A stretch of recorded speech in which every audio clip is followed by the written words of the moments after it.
Before we begin, I want to welcome you to our channel.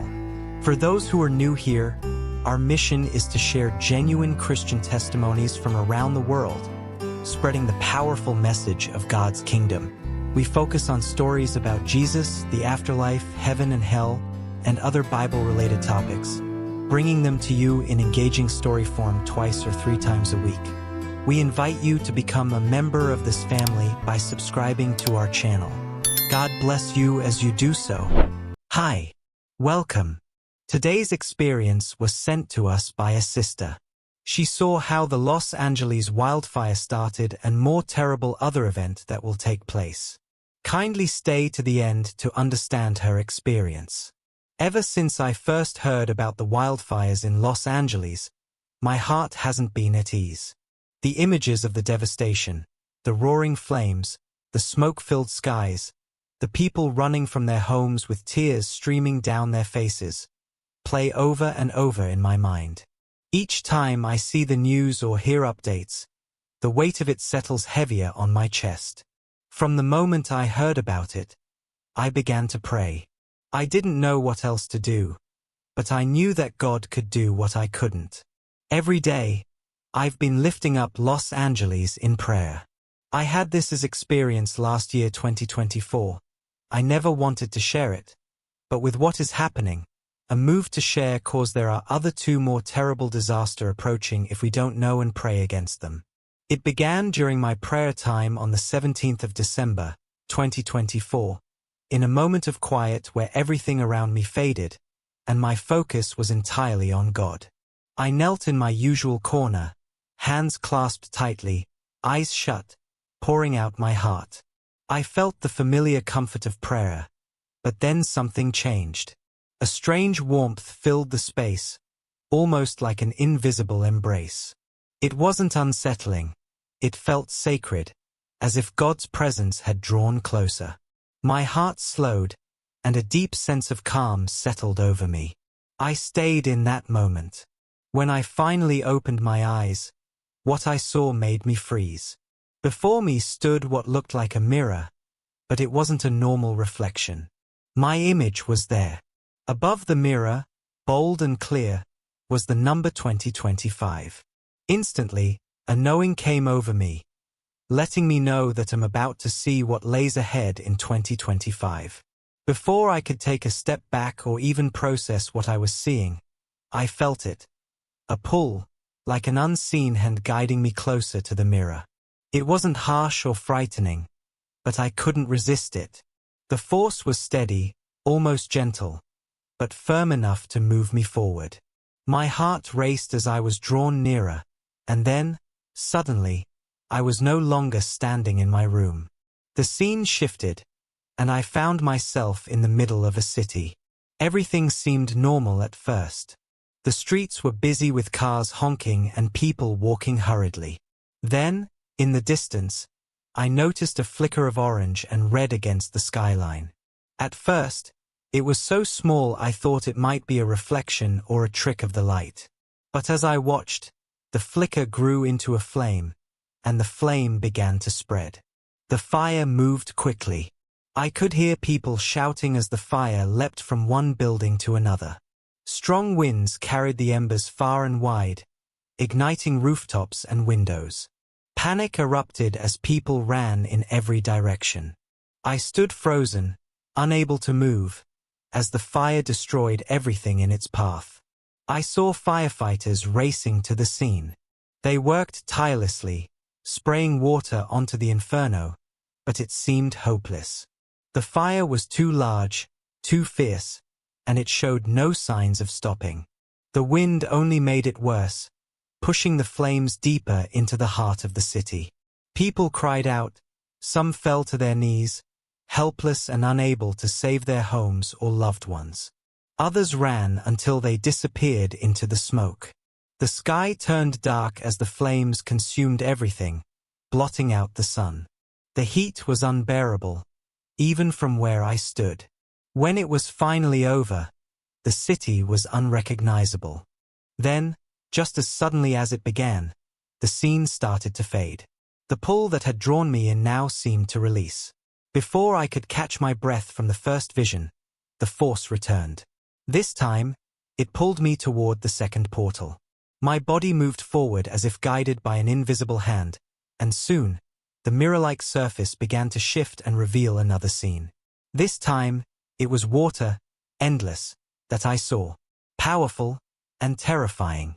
I found myself in the middle of a storm, the kind that makes you feel small and helpless. Rain poured from the sky in torrents, so heavy that it was hard to see more than a few feet ahead. The sound of it was deafening, like thousands of drums pounding relentlessly. I saw rivers overflowing beyond their banks. That had once flowed gently were now raging torrents. They overflowed, spilling into streets and sweeping away everything in their path. I saw people running, their clothes soaked, their faces full of panic. Some managed to climb onto rooftops. Others grabbed whatever they could, pieces of furniture, wooden planks, even plastic containers, to stay afloat. But the water was merciless. It swept away cars as if they were toys, crashing them into buildings that were already weakened by the flood. I saw an entire neighborhood disappear, swallowed by the floodwaters. Houses were submerged, their roofs barely visible as the water claimed everything. The scene was chaotic, filled with the cries of those desperate to survive and the relentless roar of the water. The destruction was total, leaving behind nothing but ruin and heartbreak. I stood there, unable to intervene, feeling the weight of their hopelessness as if it were my own.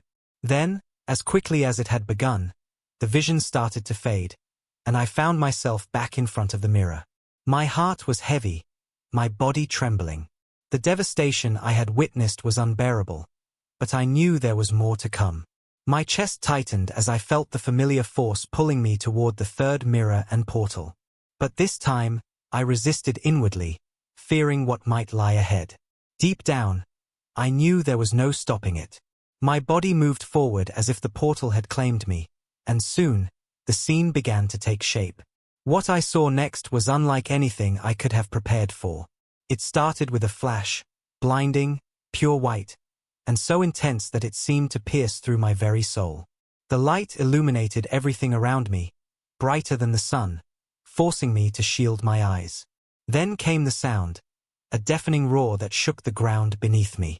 The air seemed to ripple with the force of it, a shockwave so powerful it knocked down everything.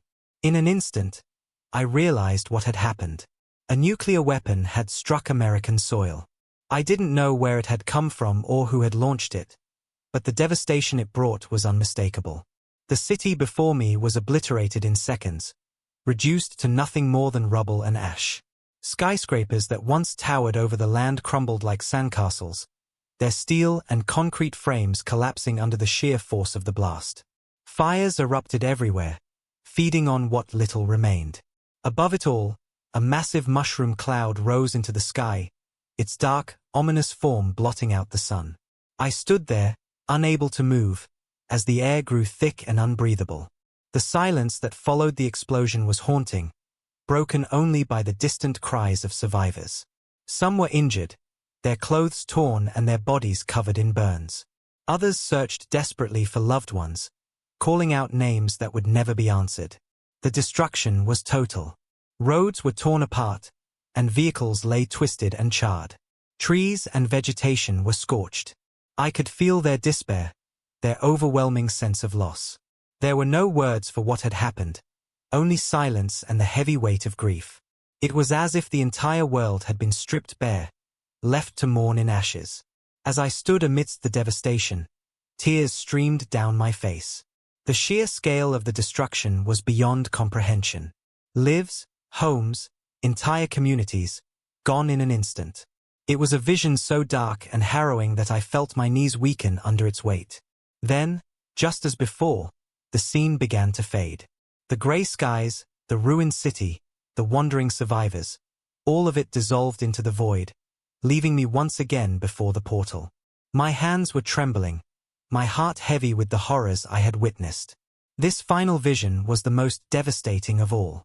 As I reflected on the vision of the wildfire, I realized something. At the time I saw it, the 17th of December, 2024, the events in Los Angeles had not yet occurred. The fire I witnessed was a warning, not just of physical destruction but of a spiritual urgency we couldn't afford to ignore. But now, as the news of the wildfires in Los Angeles fills the headlines, I can't shake the realization that what I saw was not just a possibility. It was a glimpse of what could unfold if we fail to act. The wildfire in Los Angeles was eerily similar to the vision I had seen. I remember the small flame growing uncontrollably, the desperate cries of people, and the relentless destruction. Now that it has come to pass, my heart is gripped by the certainty that the other two events, the flood and the nuclear devastation, could be next if we, as believers, don't rise up and pray. These visions weren't just warnings. They were calls to action. They were reminders that prayer is not just a passive act but a powerful weapon against the forces that seek to destroy. If we do nothing, we allow these events to gain strength in the spiritual realm. But if we stand in prayer, united and fervent, we can intercede for our world. This is why we must pray without ceasing. We must pray for our cities, our nations, and our leaders. We must pray for wisdom and protection, for mercy and divine intervention. The vision was not given to frighten me, but to awaken us all to the reality that God's people have the power to stand in the gap. The wildfire has already come to pass, but it's not too late to change the course of the future. The flood and the nuclear destruction are not inevitable if we turn to God with humility and faith. Now is the time for believers to rise, to lift their voices in prayer, and to seek God's hand over the events of 2025 and beyond. Let this be a wake-up call, not just to me but to all who hear these words. We have a responsibility, not only to pray but to live lives that reflect God's light in a world growing darker. It is through prayer and faith that we can push back the tide of destruction and bring hope to the world. Let us not delay. The time to act is now. All right, friends. This brings us to the end of today's experience. Kindly like and share this video with your friends and families. Kindly subscribe to our channel and turn on your notification bell icon to be the first to get updated anytime we upload a new experience sent to us. Remain blessed.